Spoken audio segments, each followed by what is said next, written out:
Mer sombre, ciel couvert et rafale de vent.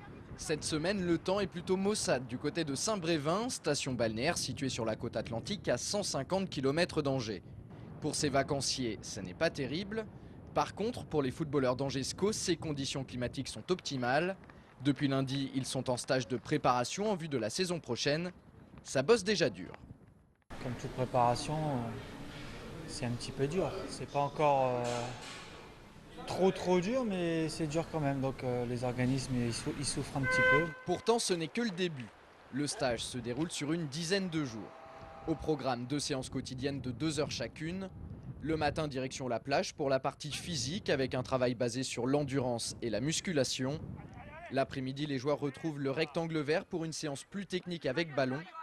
L'addition des deux, ça donne une sorte de répétition générale qui conditionne le bon déroulement d'une saison.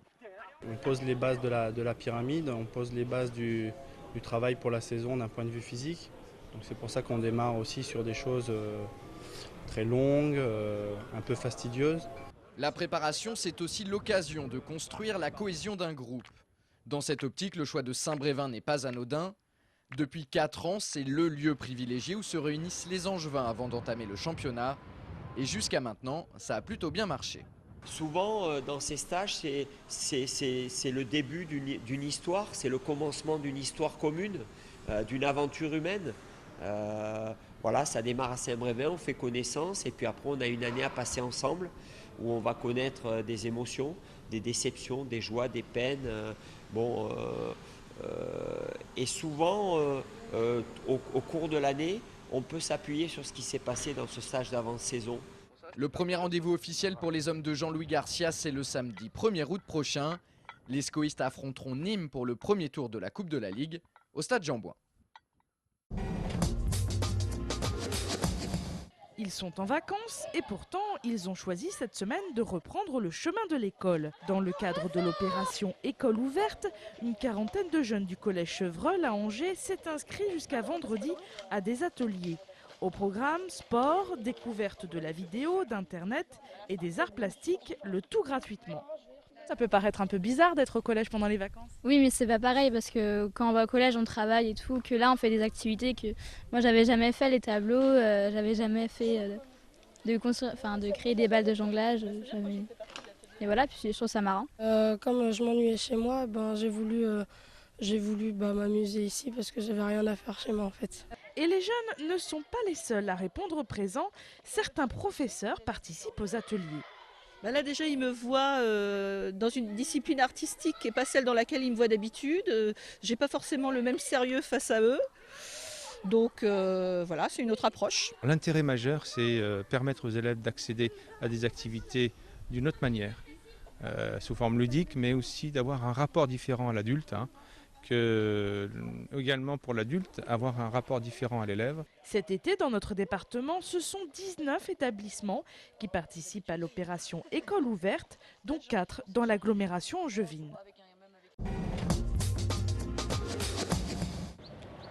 De mémoire de vieux bateliers, on avait rarement vu une telle embarcation.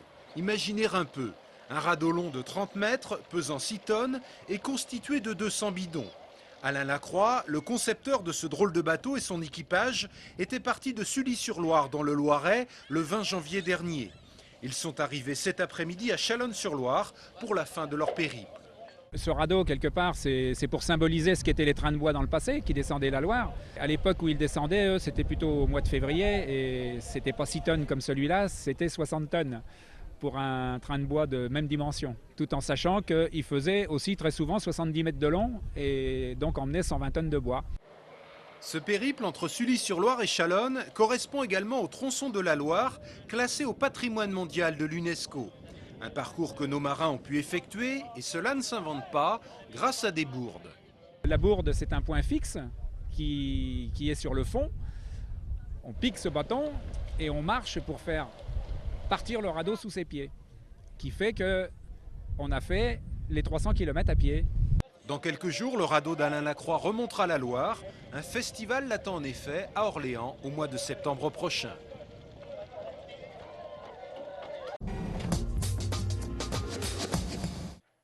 Notre homme du jour s'appelle François-Régis Bataille et il est depuis le 16 juin dernier le nouveau patron du Centre régional de lutte contre le cancer Paul Papin à Angers.